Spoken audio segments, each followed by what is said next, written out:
2017, cuando entrevisté a Duane para hacer una presentación sobre enseñanza, diseño curricular en línea. Y ahí nos dimos cuenta que tenemos muchísimos intereses en común con respecto al diseño curricular. Y aunque nos tomamos una pausa unos años y trabajamos en otros proyectos, nos hemos dado cuenta que cada vez hay más interés y más literatura que nos ayuda a evaluar el impacto del diseño curricular en participativo. Y entendemos que esta serie de charlas está enfocada en la modalidad híbrida. Y la modalidad híbrida es un contexto óptimo para usar los principios de el diseño participativo. De hecho, siendo que la experiencia de la modalidad híbrida tiene un componente independiente, usar el diseño participativo presenta muchas oportunidades. Y aunque la modalidad híbrida sea un contexto ideal, también encontramos que estos principios se aplican universalmente al diseño curricular, no solamente al diseño curricular cuando hablamos de programas, pero hasta instituciones se han creado en un modelo participativo. Por ejemplo, ha habido instituciones que han aceptado un grupo de estudiantes un año antes que comience la institución para planear la institución en sí juntos. O sea que puede ser una modalidad macro, meso o micro en realidad. Entonces, durante la presentación no vamos a hacer tantas alusiones a la modalidad híbrida. Queremos establecer desde el principio que pensamos que es un contexto óptimo para usar el modelo participativo. Y como les dije, quisiéramos estar en contacto con ustedes durante la presentación y vamos a comenzar. Ahora sí, Duane, the next slide, please. Vamos a comenzar con usar el chat o pueden usar una actividad de Poll Everywhere. Pueden agarrar el link del chat y participar. Entonces, esta sería la pregunta. ¿Alguna vez has aceptado la sugerencia de un estudiante acerca de una actividad u otro aspecto del curso? ¿Cómo fue la experiencia? ¿Qué mejoró del curso o de la lección, puede ser? ¿Y qué empeoró? Entonces, pueden usar el chat otra vez o pueden usar Poll Everywhere, que lo voy a mostrar en unos segundos. Gracias, doctora Anneris, por las indicaciones. Vamos brevemente a dar las indicaciones a todos nuestros colegas aquí que están conectados en esta plataforma y también la transmisión en YouTube y en Facebook, que tenemos aquí el botón en la parte inferior que podemos elegir entre español e inglés. Tenemos la selección para la interpretación simultánea. Muchas gracias. Gracias a todos. Entonces, Duane, still on the previous slide, I'm going to share my screen. ¿Podría tener acceso? Oh, no, tengo acceso. Perfecto. Entonces, nos han dicho que sí, y la experiencia mejoró el curso. Sí ha aceptado a ver, nos pueden contar un poquitito las personas que muchas veces, sobre todo en la presentación trabajo, excelente. Los estudiantes, por supuesto, tienen mucho que decir cuando tienen que trabajar en grupo. Más interactiva, tomar la sugerencia, y algunos que han tenido algunos desafíos, de los cuales vamos a hablar, por supuesto. Las iniciativas de los estudiantes han ayudado a especialmente las actividades grupales y ideales para mejorar su rendimiento. Excelente. A ver, he aceptado. Ok, a veces tenemos que usar nuestro juicio, ¿verdad? Nuestro juicio y ver, hay un balance, por supuesto. Gracias por recordarnos que hay un balance. Perfecto, a ver si hay algunas contribuciones en el chat. Y ustedes pueden seguir leyendo lo que hay en Poll Everywhere. Aprendemos a mejorar nuestros cursos, aumentó la motivación porque hay temas de interés. bueno, ustedes aquí no nos necesitan a Duane y a mí. Tienen unas experiencias muy ricas también. Ok, perfecto. Entonces, se ve que hay una riqueza de experiencias aquí y me encantaría que sigamos colaborando. Hay hay el espectro, ¿verdad? Hay algunos que lo han intentado, aumentó la motivación, especialmente cuando se usan los intereses de los estudiantes. También en trabajo de grupo, los estudiantes muchas veces saben cuáles son sus dinámicas. A veces nosotros pensamos que tenemos todas las respuestas y que podemos apoyarlos en el trabajo de grupo, pero ellos quieren ver cómo funciona también. Y algunos que todavía no han intentado el diseño curricular. Perfecto, y siguen viniendo las ideas en el chat. Ahora sí podemos, ok, muy bien, perfecto. Nuestro tiempo vamos a dividirlo en explicar un poquitito cómo ha sido nuestra experiencia y qué nos inspiró a trabajar en este aspecto de la educación, un corto bosquejo histórico, por qué usamos el diseño participativo, algunos ejemplos de nuestras propias clases y programas, y queremos seguir escuchando de su experiencia. Vamos a tener varias oportunidades también para preguntas y diálogo, pero al final ojalá nos dé el tiempo también para más. La próxima diapositiva. Ok. Duane va a comenzar con su experiencia en este modelo de diseño curricular. So some of the inspirations that have motivated us, I got into teaching higher education in my late 20s, so I was pretty young, and most of my students were either my age or older. So the first 5 years of my teaching, I just would basically lecture, and they were pretty large classes at Loma Linda University, 50, 80, sometimes 20, sometimes 10, but usually large classes. And so it was basically one size fits all for both undergraduate and graduate students. I would basically lecture, and they basically assign them a specific reading. They all read the same thing. They all did the same assignments, and they all heard the same words. But when I moved to Ohio, I started to teach almost all graduate students, and almost all of them were older than myself, more experienced. And I got a little more creative. We still read the same book. We still did mostly the same assignments, but because I moved from a quarter system of 10 weeks to a semester system of 15 weeks, I had the last 3 periods, usually students doing presentations. So that got them somewhat involved, somewhat owning up to their co-designing the last part of the course. And then I came to Andrews about 17 years ago and started working in the Department of Leadership, which had one of the most creative, innovative programs I've ever seen. They did not have a standard curriculum. You just had to finish 90 credits, and 16 of them had to be dissertation. About 4 classes were shared, but the rest were self-created or you could take from any program. And so I started to see how one size does not have to fit all.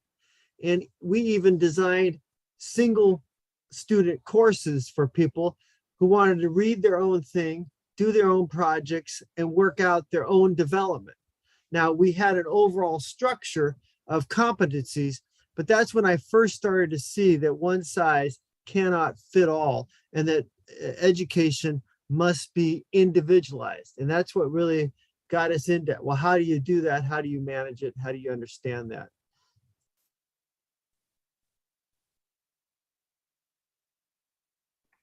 Mi inspiración, Duane ha hablado sobre un ejemplo de una carrera de posgrado. Yo también enseño posgrado en este momento, pero mi inspiración realmente se basa en una experiencia que tuve en mi primera posición de tiempo completo como profesora de español en una universidad que se llama Antioch College. Y aunque siempre he planeado lecciones interactivas, no había experimentado con un diseño curricular y siempre tenía la impresión y la convicción de que el liderazgo curricular era mi responsabilidad única como profesora. Y cuando llegué a Antioch College, donde trabajaba, es una institución reconocida por la participación estudiantil en todos los aspectos de la vida del campus. Y las decisiones sobre las reglas, las expectativas de conducta se hacen entre los estudiantes, los empleados y la administración en un sistema de gobernanza o gestión compartida. Pero como era mi primer año y también el primer año de los estudiantes, no tenía experiencia previa con esta modalidad. Y cuando en mi primera clase de español, les expuse el programa del curso a los estudiantes y comenzaron a darme sugerencias. Y al principio me sentí un poquitito incómoda. Y bueno, pero me di cuenta que no eran solamente sugerencias, sino excelentes sugerencias y me quedé realmente estupefacta. Y me explicaron que clases de actividades tendrían más impacto y dónde preferían ocupar su tiempo. Y una de mis estudiantes, Katie, y por eso tengo un homenaje a Katie aquí en la diapositiva, me dio un sinnúmero de títulos de películas que serían apropiadas para acompañar el curso. Y luego de recobrar el habla, me comprometí a explorar este modelo y encontré trabajos de investigación relacionados a la idea de diseño participativo. Y esto me ayudó a establecer y a comprometerme con mis nuevas convicciones. Y Duane compartió un ejemplo a nivel posgrado otra vez, pero mi ejemplo es un ejemplo a nivel de grado. Y también debemos mencionar que hay escuelas secundarias y primarias también que usan estos modelos. En la próxima sección, Duane nos dará un corto bosquejo histórico del contexto que apoya el diseño participativo. So we've given our little history, our personal history, but there's also a broader history within the United States, at least. I wish I had more knowledge about the history of education in your countries. My colleague, Gustavo Gregoruti, is an expert on international higher education. And so he tells me a little bit about what's happening throughout the world, especially the Latin America world. And he actually just finished his second PhD in Germany. And so he has 2 PhDs, one from Anneris and one from Humboldt University. And his focus is on development of different types of educational designs in different countries with a special focus on Latin America. But I'm going to take us to the United States and look at the history that has occurred there that has really helped to open up higher education and make it less one size fits all. Probably the most influential single person in helping reimagine higher education in the United States was Charles Eliot, who was Harvard professor from 1869 to 1909. Actually, Harvard president. For 40 years, he was a president. So that's a long time, maybe too long, but he was the president there. And he really changed Harvard from fairly small denominational college to a larger kind of German type model of higher education into research. But during his presidency, he really did a lot to stop this lockstep, one-size-fits-all curriculum that characterized colleges for the previous centuries, where everybody took Latin and Greek. That was gone. And he grounded his vision on kind of a liberal democratic notion of freedom and on the use of science. So freedom and science was his driving vision. He wanted empirical truths, not just suppositions, to take over and change higher education. Whereas recitation and memorization of information and reading of text had been the norm at Harvard, Eliot put more focus on faculty freedom. So faculty, what do you want to teach? Student choice. Students, what do you want to take? And not only that, but independent investigation. In other words, we want you not just to go by data you receive, go find and create data, experimentation, discovery, field work started at this time, much more expansion into experimentation and more of a scientific mindset. And it is clear that this unleashed new ways of knowing and definitely catapulted Harvard well past some of the European universities. Before that time, many of the people who got advanced degrees in the United States would go to Europe and then come back. But since the 1900s, Harvard, Princeton, Yale, and others, MIT, et cetera, started to grow. And by the 1930s and 40s, of course, many people actually came to the United States to take their PhDs. This created a new kind of festering of learning, learning that would be more individualized, more based on experimentation, and more based on student choice. And therefore, universities had to vary their curriculum a little bit more to allow more electives. And suddenly there was a growth of knowledge because of a result of that.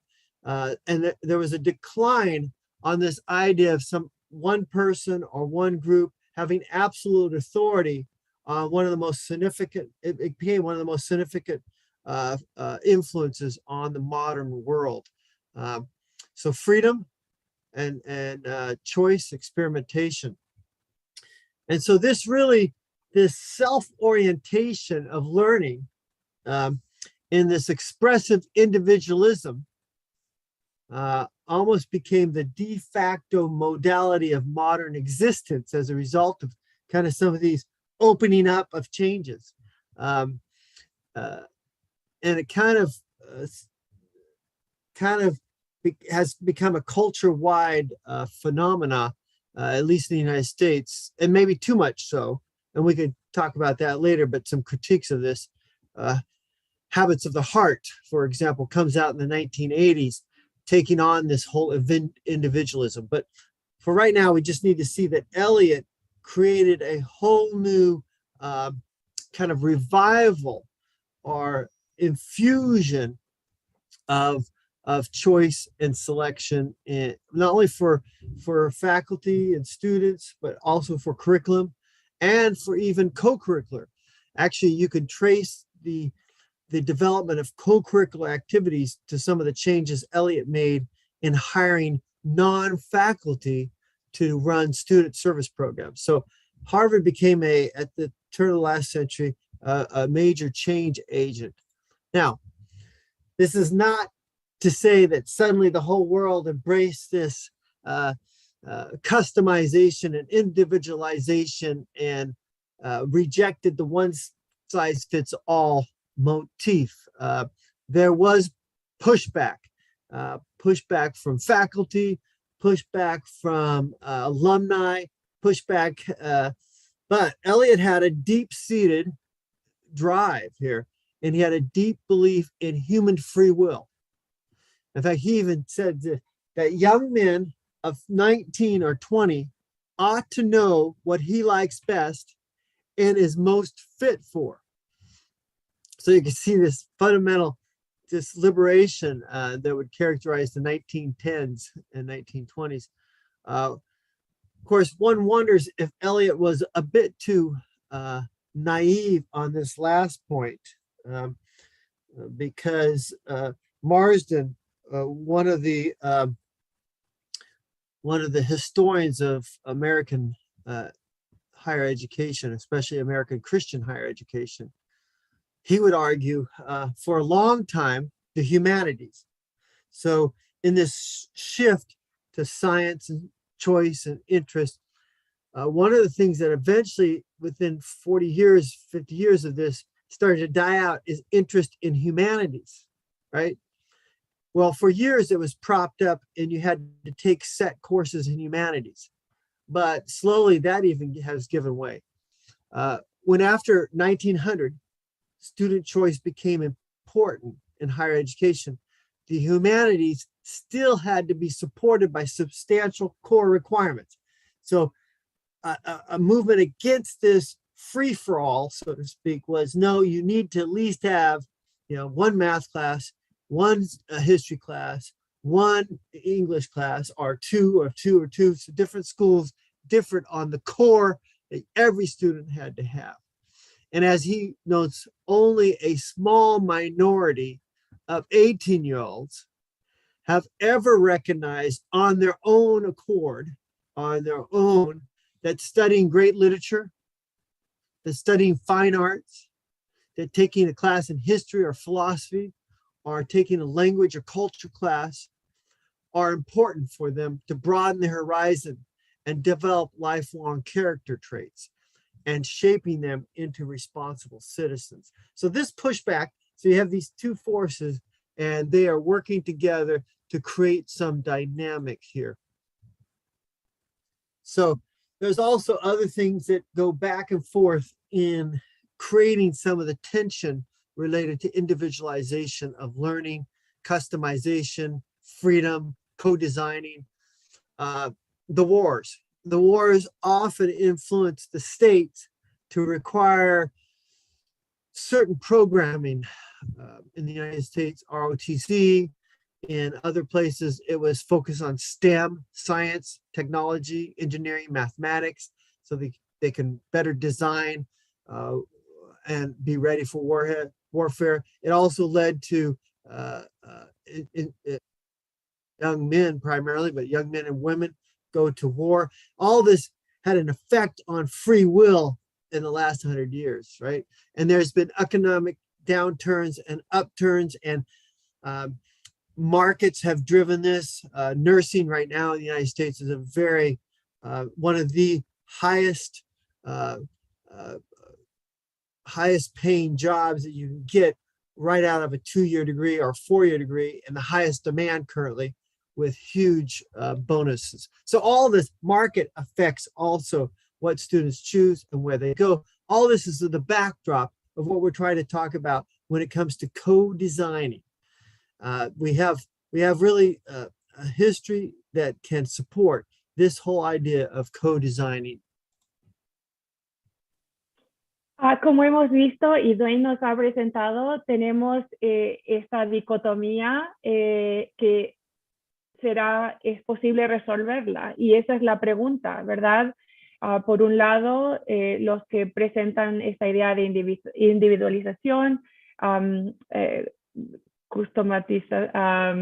individualización, personalización del currículo, y otros que dicen los estudiantes no están listos para hacer esa clase de decisiones.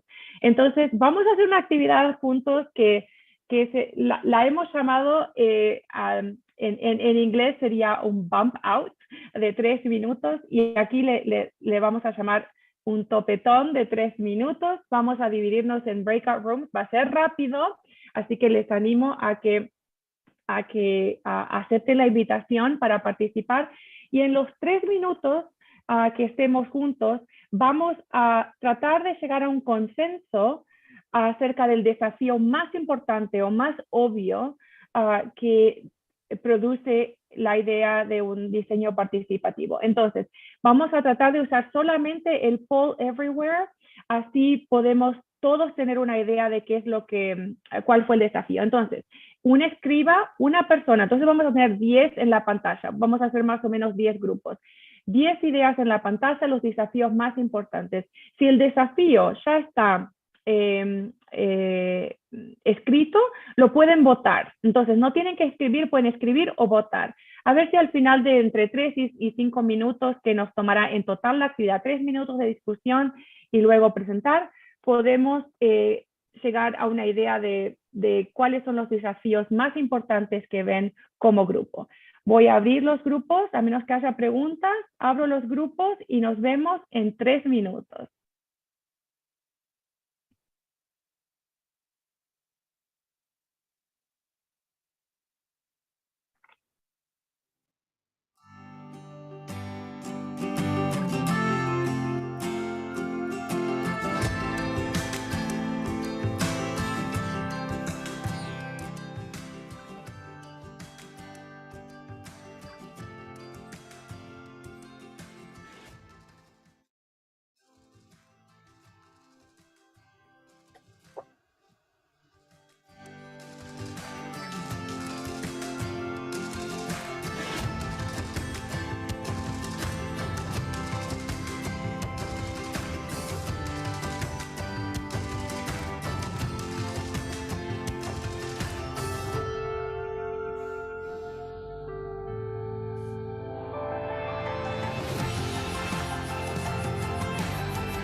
Bueno, parece que los breakout rooms, que las personas no han recibido invitaciones, aunque los abrí, pero no hay problema porque han participado de forma excelente en el Poll Everywhere.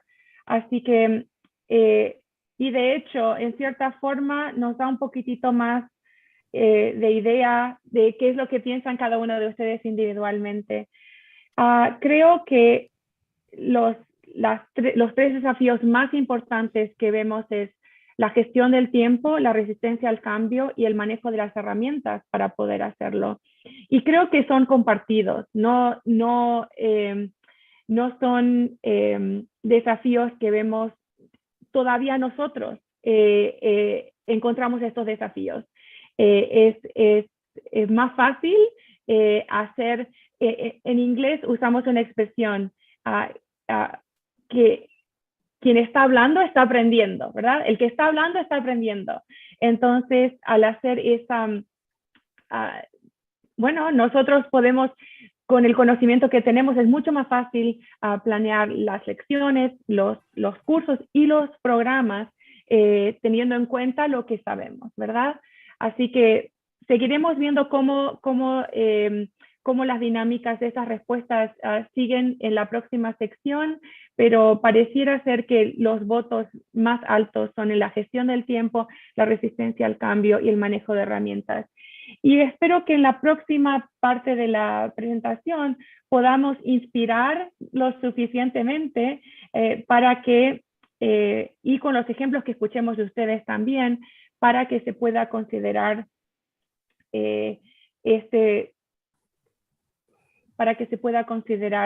este modelo. Entonces, Duane, could you please share our presentation? Thank you. Okay, the next slide.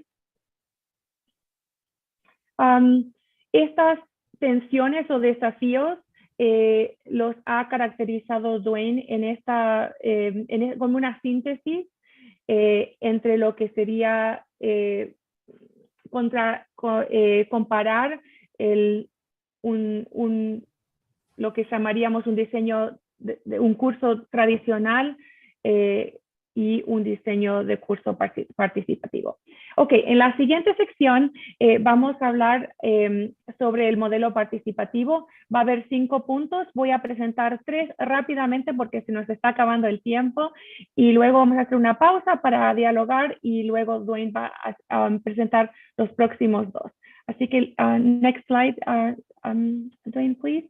Ok, ya hicimos alusión a esto y es no solamente los estudiantes no solamente traen riqueza en el contenido, pero también traen riqueza en las ideas pedagógicas y en nuestro caso decidimos considerarlas porque enriquecen el curso. También en particular, en los programas de posgrado en los que enseñamos, muchos de nuestros estudiantes tienen más experiencia en el campo laboral que los mismos profesores. Duane ha dado el ejemplo de cuando empezó a enseñar en Loma Linda, tenía 20 años, la edad de sus estudiantes. Ahora somos un poquitito más maduros, pero de todas maneras tenemos personas en nuestras clases que han enseñado mucho más tiempo en el campo. Y también vienen con ideas frescas. En mi caso, enseño en el departamento de preparación de profesores y traen ideas frescas, están siempre al frente del campo en lo que contribuyen a la clase.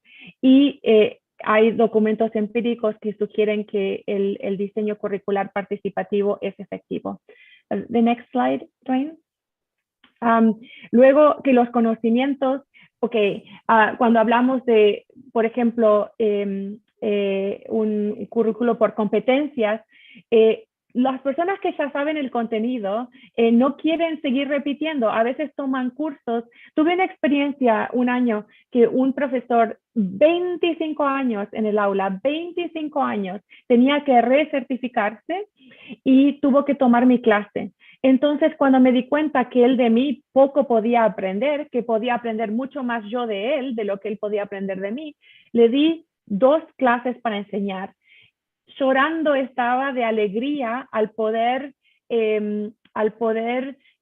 contribuir a la clase en una forma en la que él también estaba aprendiendo. Si no hubiese tenido que sentarse todo el verano en una clase sobre lo cual los contenidos ya le eran familiares.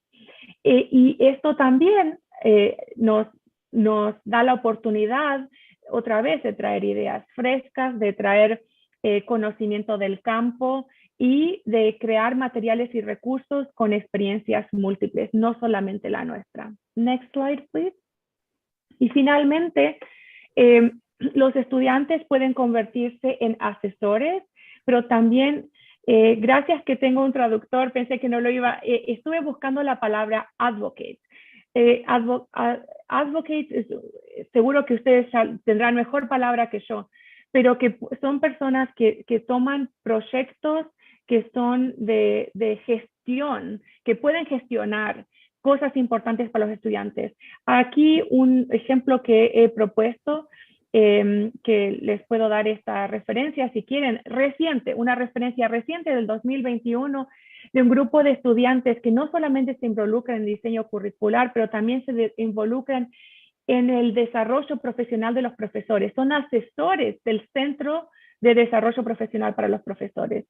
Específicamente toman una perspectiva. En el caso del artículo que les estoy proponiendo, es una perspectiva de inclusión, equidad y diversidad. Entonces, los estudiantes son los expertos, apoyan el desarrollo profesional de los profesores en ese aspecto. Otra vez, se involucran más, se motivan. Hemos escuchado por medio de sus contribuciones lo importante que ha sido positivamente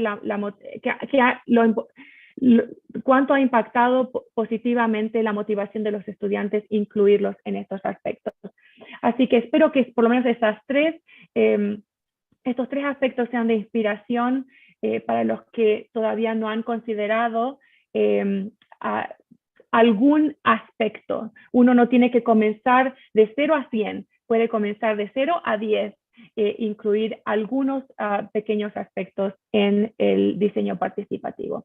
Vamos a pausar por unos minutos para ver si hay comentarios, pueden usar el chat o si hay alguna pregunta.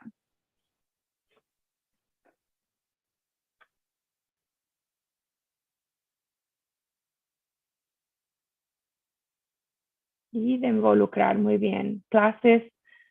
Ok, Juan Carlos, tienes una pregunta.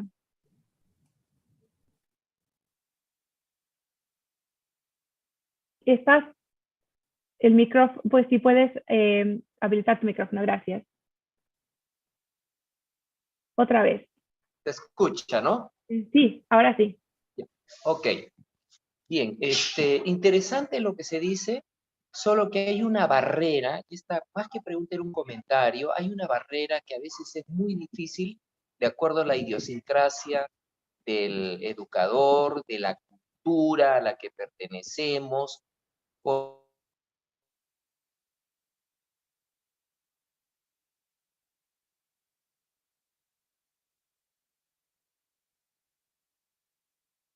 Juan Carlos, creo que te hemos perdido. Si puedes hacer tu pregunta en el chat para que podamos Porque a considerar. veces sucede que el docente se pone nervioso cuando encuentra que el alumno, y a veces no necesariamente es porque tiene que compartir en el aula sus conocimientos. Entonces a veces he hallado que una de las mejores maneras de evitar esta situación tan tensa entre docente y alumno con experiencia son las exposiciones, ya sea personales o grupales, que permiten que el alumno presente esa cantidad de conocimiento que tiene y que los alumnos puedan también, en este caso, preguntar, compartir, disentir.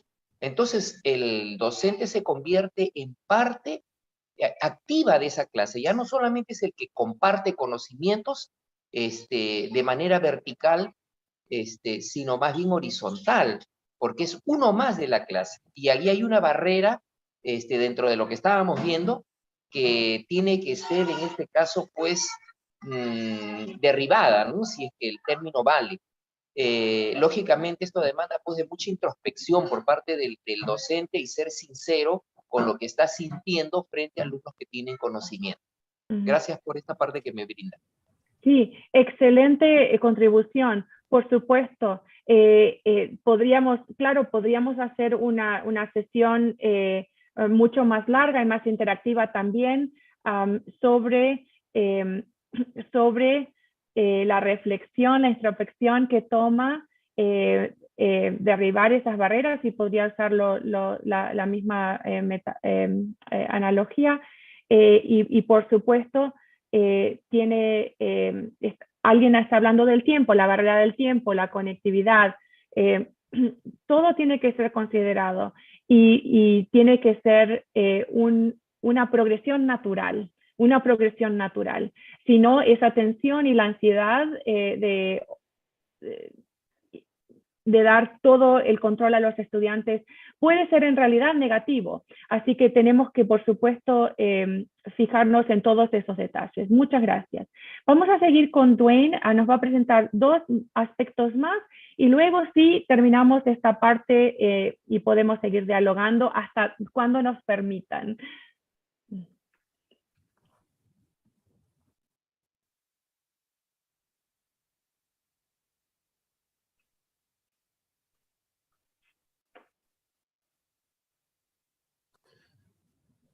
So I could not understand that discussion. For some reason, the translation is not working, but I hope that was a good discussion. And I guess we're transitioning now to this idea of what are some of the attitudes and beliefs. So you can see coming together are all these different elements that influence the really the results of what you see is the giving up of the sage on the stage and moving the teacher to more the guide on the side is a common phrase of it. And so this is going to help us understand a little bit about some of the dynamics of the attitudes that need to take place, the beliefs that need to come into the heart of the teacher.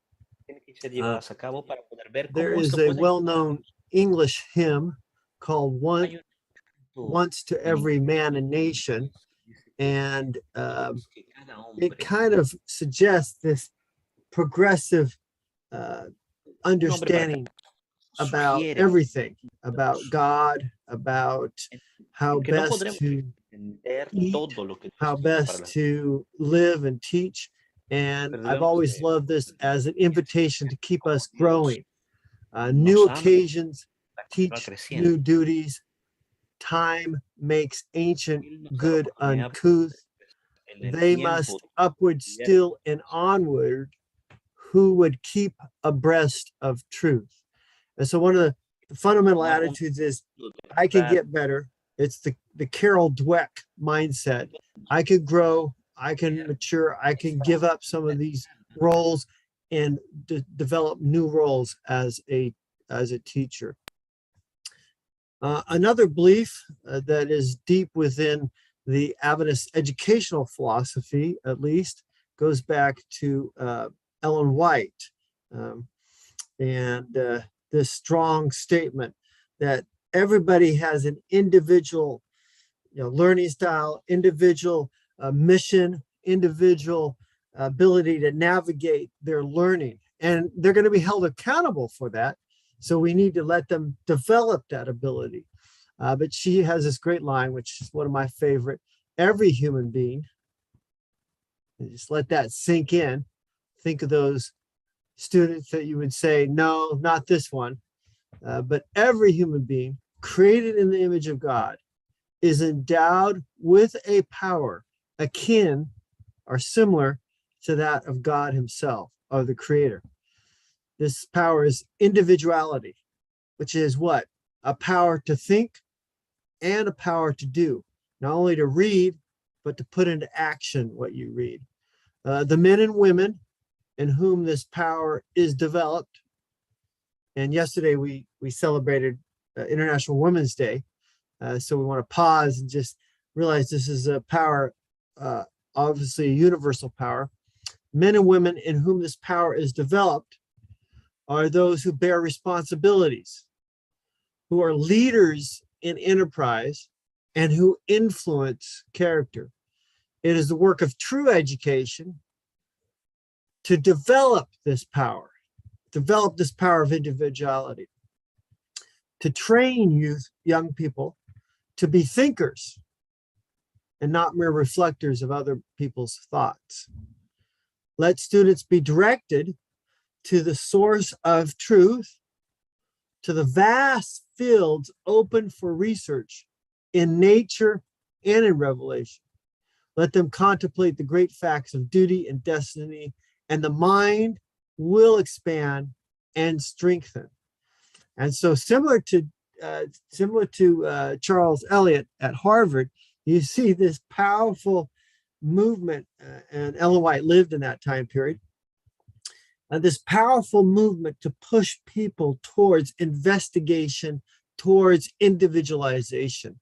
So you have to have a belief that these students or viewers can learn to think, and they have dormant sometimes, but they have deep within them this power to think and to respond to that. So given this belief that we don't always have the right answers, that we continue to need to grow, that truth is progressive, that discoveries are yet to make ancient truths even uncouth, then you feel like education has to be redesigned around this individuality, around this passion for creating in the image of God, this power to operate for themselves. And so that's why we move from sage on the stage to guide on the side, because we want to create some of this synergy. We come to believe in Carol Dweck's growth mindset that these students can learn, that if given the different situations, different students will learn, different other situations, other students will learn, and some will all learn from hard knocks, life of hard knocks, the difficult, struggling, experiential life, and some unfortunately learn the very hard way, what works and what doesn't work in life. So another thing that I think we have to keep in mind as a belief is that we don't know always as teachers what God is calling a person to do in their lives. And we want to cultivate that sense of their calling or their destiny so that they can take advantage of the learning that might prepare them for that. One of my favorite books is by Frederick Buechner, The Hungering Dark, 1969. So older than most of you here probably. But it had some good understandings. Chapter 3 especially talks about the calling of voices. So our students hear all kinds of voices when they're just trying to get their education lined up. They're hearing the voice of their parents. They're hearing the voice of money. This job will make you lots of money. They hear the voice of their teachers. They hear the voice of their peers. And sometimes those voices are not very good voices. They hear all kinds of voices of media. Social media is just ablaze with voices. Come play basketball, come play soccer, come be a Devo, come do this, come do that. It's tons of voices. And part of the learning process is to help them sift through those voices and hear the voices that are calling them. And this goes back to a Latin word vocare, to call, vocation, this whole idea of being pulled forward, pulled through your education, through your college, towards a goal. And sometimes kids are too early, or even college students don't understand what they're being pulled to, but we can help them. When they're older students, like many of our students in leadership program, they're in their 40s, 50s, or 60s, they actually have a stronger commitment. So we can customize their learning a little bit better. But I always like this line: a man's life is full of sorts of voices calling him to all sorts of directions. Some of their voices are inside, some of their voices are from outside. The more alive and alert we are, the more glamorous our lives are. I've noticed, especially with very talented young people who can do medicine, they could do music, they could do pastoring, they could do teaching, they could do engineering. They get overwhelmed with all the possibilities because of their talent, right? And so helping them figure out what to listen to is part of how we customize our learning for them. What kind of voices should we be listening to? The world is full of people, unfortunately, who seem to have listened to the wrong voice. And let that sink in. How many second career people we've worked with, and we love working with second career people, especially our masters in teaching. A lot of people come back, want to take teaching. Instead of taking a bachelor's degree, we give them a master's degree so they can at least have that advance. So a lot of it's okay to figure out later in life what you want to do. But many people are now engaged in life work in which they find no pleasure and no purpose, who run the risk of suddenly realizing someday that they have spent the only years that they will ever are going to have in this world doing something which could not matter less to themselves or to anyone else. And so part of the reason why we're big into co-designing is we want people to start hearing their own voice in their learning, in case they're in the wrong place, in case they need to redirect, right? And what we're saying here, this does not mean, of course, people who are doing work that from the outside looks unglamorous and humdrum, because obviously such work as that may be actually a crucial form of service and deeply creative. I know one of our head chaplains here, a very prestigious position here at Andrews. There's several chaplains. Several years ago, quit her job because she wanted to go back into a fairly focused craft that she had worked on, woodworking. And I think this is a reminder that sometimes these realities shift for people. And so once again, we see a better understanding of just the need for people to find, and I like this one line, where we most need to go, probably where most students need to go. Maybe that means that the voice we should all be listening to most as we choose a vocation is the voice that we might think we should listen to the least. And that is the voice of our own gladness. And so I really believe that part of changing our attitudes is being sober about the fact that we don't want to mess up people's calling in life, put them in a box. We want to give them opportunities to find out, is this what you need to do, or do you need to go someplace else? So this is just some of the principles that we need to keep in mind, some of the beliefs that we need to keep in the forefront and have this great respect, invite people to this responsibility, share in some of the processes. And there's tools and stuff for that, and everybody kind of knows these tools, and so we kind of don't need to spend time on it. You got to get the attitude in the disposition, in the belief, and then the tools start showing up. But there's tons, and you can see the slide, and many of you know many more of them than we do. Duane, and I have some examples of our own programs, but I think for the sake of time and for the opportunity to dialogue, we're just gonna maybe summarize that in the leadership program, students highly individualize their experience from the assignments to the readings to the program design. In my own courses, my department itself is not necessarily a co-design department, but in my courses, Duane, if you can show the next slide. Estoy hablando en inglés, perdón, me olvidé, estaba hablando tengo que hablar en español. Perdón, quería decir que en el programa de liderazgo está diseñado como un programa de diseño participativo, el programa. En mi caso, las clases que enseño están diseñadas y tenemos diferentes niveles. Puede ser desde la selección de temas, que de un trimestre de 15 semanas les diga, ayúdenme a diseñar temas, al diseño completo del curso. Next slide, Duane. a también diferentes oportunidades para completar el curso, por ejemplo, a dos formas diferentes, una que es codiseñada o la otra como se las he sugerido. Y también a los dos, Duane y yo, presentamos y publicamos con nuestros estudiantes como un premio para nosotros y como un premio para ellos. Entonces, creo que en realidad los ejemplos más importantes los vamos a escuchar de ustedes, así que vamos a abrir la oportunidad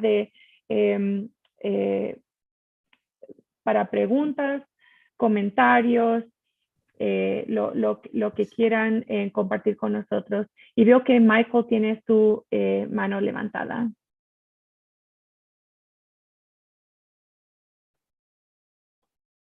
Estás, si puedes abrir tu micrófono, ahí, listo. perfecto. Yeah. First of all, thank you, Dr. Duane. Thank you so much for your presentation. Very important topic. I want to. It's so good to see my old neighbor. Good to see you. Yes, me too. Me too. I have a question because you talk a lot about leading our learning experience. Reflection. I found reflection as an important tool for building such experience. And I am wondering how to implement that in the classroom, because, you know, as we have a curriculum, we have to accomplish some goals and we rush to get those goals done. So my question is, how can we place reflection as an important tool while we try to accomplish the goals that we are supposed to accomplish? Well, I saw in an earlier chat, somebody had a great line, keep, skip, or flip. It was a great line. And so some of the stuff you have to keep, some of you are going to have to skip, and some of you are going to have to turn upside down a little bit. But I do think this, we have so much information coming in that sometimes we have to take the last 5 minutes of class period, for example, just say, everybody stop, pull out a piece of paper. What did you learn today? Yeah, that's a short reflection. 5 minutes is not a lot, but it's enough to get them to think about it.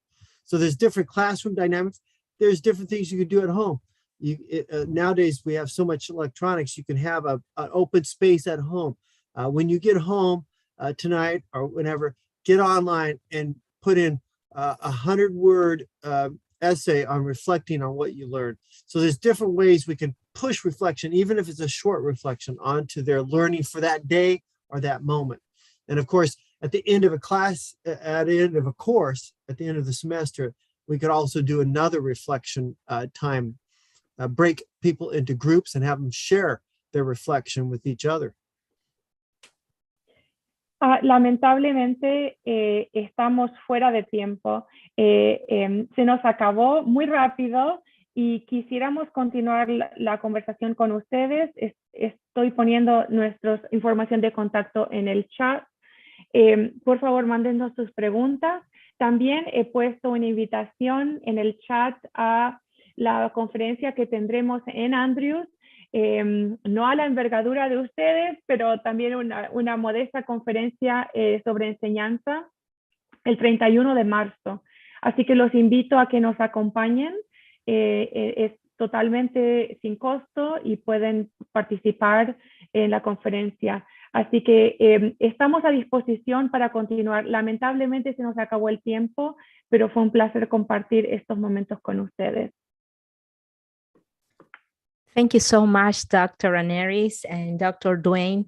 We have such a wonderful time with all of you, and we just apologize. So many unpredictable things happened during their presentation, but we are so blessed that you were able to deliver such an important message in this conference. On behalf of our administration, we would like to thank you so much for all your time and willingness. And for sure, we will be joining Anneris University Conference as well. Thank you and God bless you.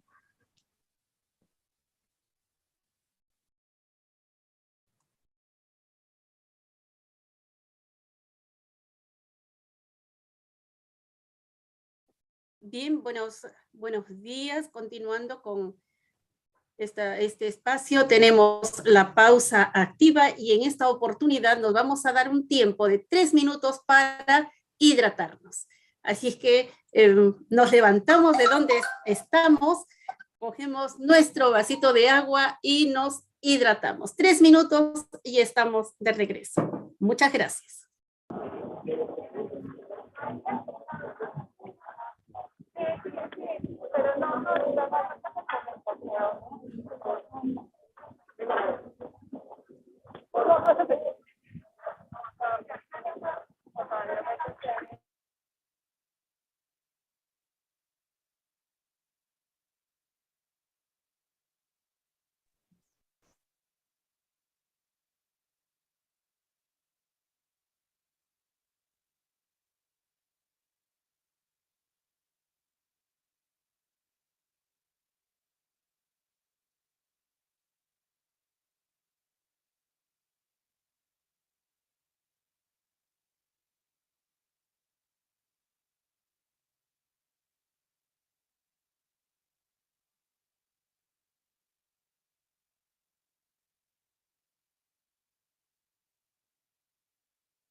No creo que no duerma.